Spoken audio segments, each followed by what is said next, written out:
many Americans that try everything to lose weight. Diet, exercise, but the struggle to drop those pounds is real. Our next guest says there's an underlying reason for that. Joining me now is Dr. Shilpa Sayana, who is a triple board certified in internal obesity medicine and functional medicine. Welcome to Bloom. Thank you so much. I appreciate being here. We appreciate you coming because a lot of people do struggle with their weight. In fact, 1 in 3 Americans are overweight and weight loss resistant. And you say there's the diet and exercise is not going to work if there's underlying issues. Absolutely. So what worked in your 20s and 30s just isn't working anymore. And 1 in 3 Americans are overweight. And a lot of time, and especially now with all these medications that are so available for obesity and being overweight, it just isn't enough. And people are still struggling to move the needle in terms of their pounds. And if people are using the medications, the GLP-1s, those can be very expensive. If you're going, if you're not prescribed for diabetic reasons or you don't fall under the guidelines, they're very, very expensive. And then once you wean off them, if you still haven't dealt with the underlying issues, the weight's going to come right back. Absolutely, absolutely does. And about 50% comes back and pretty quickly. And then the side effects of the medications. I find that this weight loss resistance, where it's the inability to just lose any weight, no matter what you're trying, good diet, exercise, good routines, mainly happens in 3 different kinds of people. The first group are women in the perimenopause, menopause state, where they're going through a natural transition and all these hormonal changes, weight loss just doesn't seem to happen. The second group of people is people who have gut inflammation, which is hardly looked at in regular medicine as much. And the third group of people are people who have a high amount of toxic burden. And these may be people who don't realize it, but either have like trouble sleeping or trouble with word finding or trouble with mood. And these 3 groups of people can have a lot of weight loss resistance.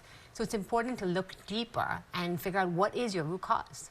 Now, once you look deep into a patient's medical history and their lab, what do you do to treat those 3 areas? Yeah, and so the most important thing is to figure out why. As you know, as a regular internist, we're not taught so much about the why. It's like, you have the disease process and let's treat it. And a lot of patients come to me and said, I've gone to my primary care doctor and said, I'm kind of gaining weight or nothing is working. And they're like, exercise harder, eat less. But the question is, why is this happening? And the most common reason that these 3 groups have is hormonal imbalances. So if your hormones aren't balanced, and these aren't just your testosterone, estrogen, but things like cortisol, things like your thyroid. If those are not balanced because of toxic burden, gut can't process stuff, or you're just in this kind of phase of life where your hormones are naturally transitioning, weight's going to be very stubborn and hard to lose, especially on your belly. Yeah, I remember the day where I was like 7 days a week religiously in the gym. I could not move the needle, but man, as soon as I got my hormones balanced, found the right thyroid doctor, which was very difficult to do, and started to detox a lot of the things that, different foods, the weight just started dripping off. That's exactly right. It's about finding the right team and the right doctor to partner with. So having a good functional medicine MD in your local area to partner with, and really looking clearly as, if you're doing everything in terms of diet, exercise, supplements, medications, and still nothing's working for you, I think then it's really important to look as to why. What's your root cause? And one simple thing that I tell a lot of patients is eat more fiber. Right, and to your point, I don't think we know these are fibrous foods, but some have way more fiber than the others. Completely, and fiber is so important because it helps balance estrogen, it helps with your gut inflammation, and lastly, it binds all those toxins so you can eliminate them. And people are eating vegetables, which is great, and a lot of my patients are like, I'm eating a ton of vegetables, and I eat salads every day. But salads just don't have enough fiber. And just by comparison, I brought these little foods here. Okay. So this is like arugula, spinach, has less than ½ a gram of fiber, versus broccoli has 2, but things like avocado has 10 to 15 grams of fiber. And, wow.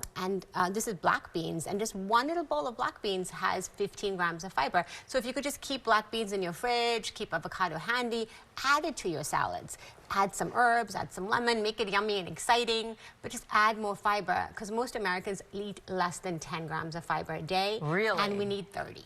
Okay, I was just going to ask you the ideal amount of fiber. And I also found, we keep avocados in the house all the time, but I also found them in the frozen section, so you can pop them into your smoothie. There are ways to build up the fiber. Yes. You know, and you say we need how much a day? We need to get 30 grams. So if you just had one avocado and half a beans of some sort of beans, you would get there. And you know, salads are great and great for many other things. They're just not enough if it's just leafy greens. And just add it to your diet, make it easy. Most of my patients are really busy moms in their 40s, 50s, just don't have time. But you can keep them frozen, keep them handy so you'll remember and you'll see them. Yeah, that's really, and fiber is good, obviously, for keeping us regular, which gets rid of a lot of the toxins that are stored in our body. Is it also good for our gut health? Extremely good for our gut health because it does help with increasing our short-chain fatty acids, which helps reduce inflammation. So it's super important to actually eliminate and be able to reduce all our global inflammation, and a lot of it comes from the gut. And in traditional medicine, we don't check the gut in terms of function as much. And that's why it's really important to partner with the right team so you can look at your gut and see how it's working and how it's processing your hormones and how it's eliminating, because that's the key to real weight loss resistance. Thank you so much for joining us on Bloom. It's been such a pleasure to meet you. Thank you so much. It's been awesome to be here. All right, we're going to share Dr. Sayana's advice on BloomTampaBay.com. Stick around. We'll be back with more Bloom right after this.